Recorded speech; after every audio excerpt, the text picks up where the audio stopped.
Les 28 septembre de chaque année, le monde célèbre la journée internationale du droit d'accès universel à l'information. C'est dans cet élan que les collectifs 24, une structure de la société civile qui milite pour le droit d'accès à l'information en République démocratique du Congo, a organisé une table ronde avec pour objectif d'amener le gouvernement congolais à comprendre l'importance d'intégrer l'accès à l'information et la participation dans le secteur public et voter la proposition de loi relative à l'accès à l'information et la transparence dans la vie publique. Prenons la parole dans le cadre de cette rencontre. Le professeur Jacques Joly a évoqué l'importance de la loi sur le droit d'accès à l'information et son impact sur la gestion de la chose publique en ce qu'elle exige la transparence de la vie publique. Il faut que nous puissions assurer la transparence de l'information.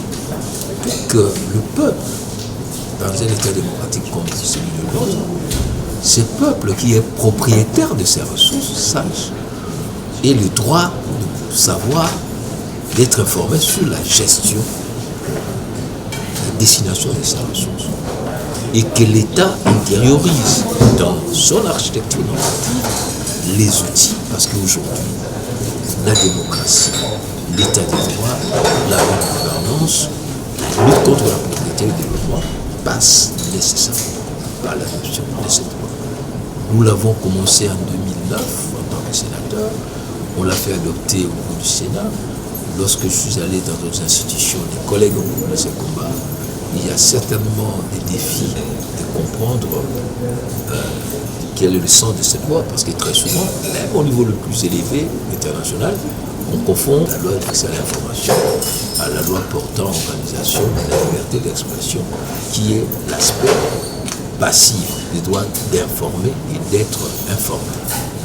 Vous voyez? Donc, c'est ces deux dimensions à la fois passive et active. La liberté de presse, nous sommes déjà suffisamment outillés, il y a les conseils supérieurs de la communication, mais il faut aussi d'autres aspects-là, les dimensions ainsi que nous puissions avoir les outils pour permettre aux citoyens d'exiger des informations, d'accéder aux dimensions de la communication, mais d'avoir aussi une autorité qui assure la transparence de cette loi. Je suis obligé de récupérer cette loi, de devenir orpheline. Et j'espère qu'avec les autres collègues qui font partie d'un caucus inter-commission pour qu'ensemble nous puissions assurer l'exercice de ces droits de l'homme, de ces droits fondamentaux, les droits d'accès à l'information. Motif de satisfaction pour le secrétaire exécutif du collectif 24, Henri-Christin Lungenja, de voir le droit d'accès à l'information apporter une valeur ajoutée et entrer à la transparence de la chose publique. Le public devrait savoir que maintenant, ce n'est pas seulement les questions d'accès à l'information, il y a aussi la donne de la transparence à la vie publique,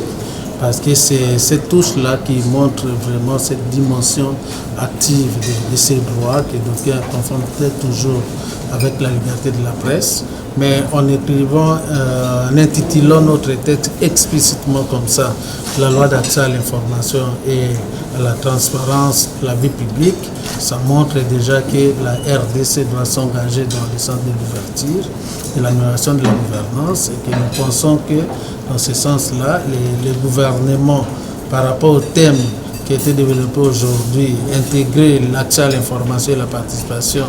dans les secteurs publics, il devra mettre quand même des mécanismes pour que cette loi-là et que cette loi-là passe, surtout que ça fait partie des éléments ou soit des actions du gouvernement, parce que c'est dans les programmes du gouvernement, et que nous estimons que le gouvernement ne va pas aussi s'opposer à cela lorsque le Parlement devra les ouvrir encore les textes pour qu'ils donnent leurs avis. Le collectif 24 espère voir cette proposition de loi être retenue et classée dans les calendriers des matières qui seront débattues pendant cette session de septembre, malgré qu'elle soit budgétaire.